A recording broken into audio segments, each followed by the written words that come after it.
দালাল ৰাজ গুণ্ডাৰাজ পিছত টকাইটি ঠিক অনুৰূপ ঘটনা সংঘটিত কৰিলে আক্তাৰ হুছেইনে এবাৰ নগাঁৱত সংঘটিত হৈছে ডকাইতিৰ নিচিনা ঘটনা কোনে আক্তাৰ হুছেইন সবিশেষ সবিস্তাৰে নগাঁৱৰ গৰৈমৰী মন্দিৰৰ সমীপত এজন মাছ ব্যৱসায়িক চুৰিৰে হানি খুচি নগদ ৯৫,০০০ টকালৈ উঠাও আক্তাৰ হুছেইনৰ লগতে ৪জনীয়া এটা ডকাইতৰ দলে প্ৰাপ্ত তথ্য অনুসৰি ১৪ জানুৱাৰী তাৰিখে নগাঁও জিলাৰ জাজৰি থানাৰ অন্তৰ্গত টকৌবাৰীৰ মাছ ব্যৱসায়ী সাইফুল ইছলামে ডিমাপুৰৰ পৰা মাছ বিক্ৰী কৰি ১,১০,০০০ টকা পাইছিল গাড়ী ভড়া আৰু লেবাৰ খৰচ ১৫,০০০ টকা বাদ দি সাইফুল ইছলামৰ লগত ৯৫,০০০ টকা লগত লৈ গৰৈমাৰী চেণ্টাৰ থকা খলিখ দোকানীক দিবলৈ লৈ গৈছিল সেই মুহূৰ্তত এজন লোকে ফোনযোগে মাছ ব্যৱসায়ী সাইফুল ইছলামক গৰৈমাৰী মন্দিৰৰ ওচৰত মাতি পঠিয়ায় আৰু তাতে গৈ সাইফুল ইছলামে আক্তাৰ হুছেইনক দেখা পায় তাৰ খন্তেক সময়ৰ পিছতে এটা ৪চকীয়া বাহনত আৰু ৪জনীয়া এটা ডকাইতৰ দল এটা আহি উপস্থিত হৈ সাইফুল ইছলামক চোকা অস্ত্ৰৰে হানি খুচি মাৰপিট কৰি অজ্ঞান কৰি পেলায় তাৰোপৰি অগ্নেয়াস্ত্ৰ দেখুৱাই নগদ ৯৫,০০০ টকাৰ লগতে AS02L6550 নম্বৰৰ ছুপাৰ স্প্লেণ্ডাৰ মটৰ চাইকেল আৰু লগত থকা মোবাইল ফোন লৈ যায় ইফালে অজ্ঞান অচেতন অৱস্থাত পৰি থকা সাইফুল ইছলাম পূৰ্ণজ্ঞান ঘূৰাই তেওঁৰ হাত দুখন বান্ধি থকা দেখা পাই কাটিমাৰীৰ এজন অচিনাকি লোকৰ ঘৰত তাৰ পৰাই সাইফুল ইছলামে যেনে তেনে পলাই যাবলৈ সক্ষম হয় বুলি ভুক্তভোগীৰ বক্তব্যৰ পৰা জানিব পৰা গৈছে ঘটনা সন্দৰ্ভত জাজৰি থানাত গোচৰ ৰুজু হৈছে যদিও অতপি আৰক্ষী আসামিক কৰায়ত্ব কৰিবলৈ সক্ষম হোৱা নাই বুলি অভিযোগ ভুক্তভোগীৰ জুৰিয়াৰ পৰা নাজিমুদ্দিনৰ ৰিপৰ্ট এনি লাইফ মই মাছৰ ব্যৱহাৰ কৰোঁ চুটু চাটি অলপ চলপ কৰোঁ আৰু এটা মানুহে পইচা পাব আছে টকা 2 লাখ টকাৰ ওপৰত মই পইচাখিনি যোগাৰ কৰিলোঁ যোগাৰ কৰি গোটেই পইচা নহয় মোৰ ৯৫,০০০ টকা আছিলে ৯৫,০০০ টকা লৈ মই চেণ্টাৰত গৈছোঁ মোৰ ল'ৰাক লৈ গৈছোঁ যোৱাৰ পিছত গৰৈমাৰী চেণ্টাৰ যোৱাৰ পিছত গৈ পেলাই দেখিছোঁ দোকানটো বন্ধ দোকানটো খোলা নহয় পিছত মই ইয়াৰ পিছত নামাৰ পিছত অলপমান পিছতে এটা ফোন আহিলে গৰৈমাৰী দলংটো পাৰ হৈ এটা মন্দিৰ আছে মন্দিৰৰ ওচৰত এটা মানুহে ফোন কৰি আছে তাত যাব লাগে কিবা জৰুৰী কথা আছে তাত গ'লোঁ গৈ পেলাই দেখিলোঁ আক্তাৰ থিৰ হৈ আছে আক্তাৰ থিৰ হোৱাৰ পিছত মই তাক কোন হয় সি ফোন কৰিছে ক'ত ঘৰ আক্তাৰ তাৰ ঘৰটো আগতে মই চিনি নাপাইছিলোঁ পিছত মই গম পাওঁ পিছত ক'ম কি কৰে আক্তাৰে আক্তাৰে শুনিছোঁ এই দালাই চালি কৰে টাউনত এনেকুৱা শুনিছোঁ পিছত সি কিবা কৈছে আপোনাক সি পিছত মোক কৈছে এটা হাঁহ তাত গ'লোঁ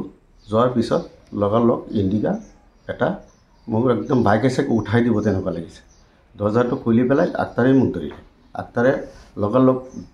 জেগাৰ এটা ওলাই মোক এনেকুৱা মাৰি দিলে অকল আক্তৰ আৰু 4টা মানুহ গাড়ীৰ ভিতৰত অকল থিৰ হৈ আছিলে আক্তৰ 4টা মানুহ গাড়ীৰ ভিতৰত সেইকেইটাও ধৰিলে ধৰাৰ পিছত মই অকণমান চেষ্টা কৰিছোঁ কৰাৰ পিছত মোৰ ভৰিটো এটা মাৰি দিলে ইয়াত চিনি ওলাই আছে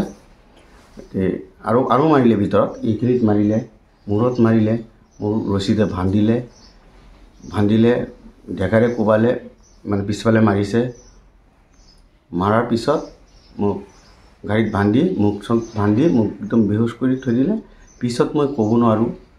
কি হ'ল কি নহ'ল পিছত ক'ব নোৱাৰোঁ পিছত মই ৰাতি 11টামান বজাত হয় নেকি তেতিয়া মোৰ লগত টকা আছিলে টকা ৯৫,০০০ আছিলে এইটো নিলে মোৰ গাড়ীখন নিলে মোৰ মোবাইলখন নিলে ইয়াৰ পিছত সিহঁতে ঘৰত নি পেলাই মই পিছত ধাৰ পাই দেখিছোঁ এটা ঘৰত মই বান্ধা আছোঁ বান্ধি থৈ দিছে পিছত মানুহ চানুহ একো নাই কোনেও নাই পিছত মই উঠি পেলাই ভাণ্ডা লৈ উঠি পেলাই দেখিলোঁ কোনখিনি যে পলাব পাৰোঁ নেকি পিছত দেখিলোঁ এটা গডেজ থোৱা আছে গডেৰ পিছফালে এটা দৰ্জা আছে গডেজৰ পিছফালে এটা দৰ্জা আছে পিছত বহুত লাহে লাহেকৈ কষ্ট কৰি দৰ্জাখন খুলিলোঁ এই গডেজটো আঁতৰাই যেন মই এই দৰ্জাখিনি দি পেলাই মই পলাই গুচি আহিলোঁ পথাৰে গুচি আহি মই কেছ কৰিলোঁ 16 তাৰিখে এজাহাৰ এটা দিলোঁ 16 তাৰিখে এতিয়া জাজৰি থানাৰ ছাৰ আহি তদন্ত কৰি গৈছে সেইখিনি মই জানো এইখিনি মই শুদ্ধ বিচাৰটো চাওঁ মই শুদ্ধখিনি ওলাই দিওঁ তাৰমানে যিজন হেৰি চাইফুল ইছলাম তেখেত মোৰ মামা হয়। এই ঘটনাটো হ'ল যে এই ঘটনাটো হোৱাত তেখেতে আহি পেলাই আমাৰ হেৰিয়াত ক'লে আৰু আমি কোৱাৰ পিছত আৰু আমি কথাখিনি গম পালোঁ। পোৱাৰ পিছত তেখেতে এজাহাৰ এখন দিলে। এজাহাৰ এখন দিয়াত হেৰি জাজুৰী থানাৰ ভাৰপ্ৰাপ্ত মহোদয় OC ছাৰ আহি পেলাই এইটোত হেৰি তদন্ত কৰি ইয়াত আহিছিলে। ক'ৰবাত ঘটনাটো হৈছিলে তাত হেৰি হৈছে, ৰিপৰ্ট লৈছে। ৰিপৰ্ট লোৱাত যিখিনি ছাৰ মহোদয়ে পাইছে সেইখিনি যিখিনি পাইছে এইখিনি যাতে ছাৰ মহোদয়ে আমাৰ হেৰি মুম্বাইৰ যি ঘটনাটো হৈছে এই ঘটনাটোৰ যাতে উপযুক্ত বিচাৰ কৰি দিয়ে, এইখিনি মোৰ ছাৰৰ ওচৰত কঠোৰ আবেদন মই কৰিলোঁ। খবৰ মানে এনি লাইভ 24/7 আৰু এনি লাইভ ডিজিটেল। যিকোনো খবৰৰ বাবে যোগাযোগ কৰক 9387734920 আমাৰ এই নম্বৰত।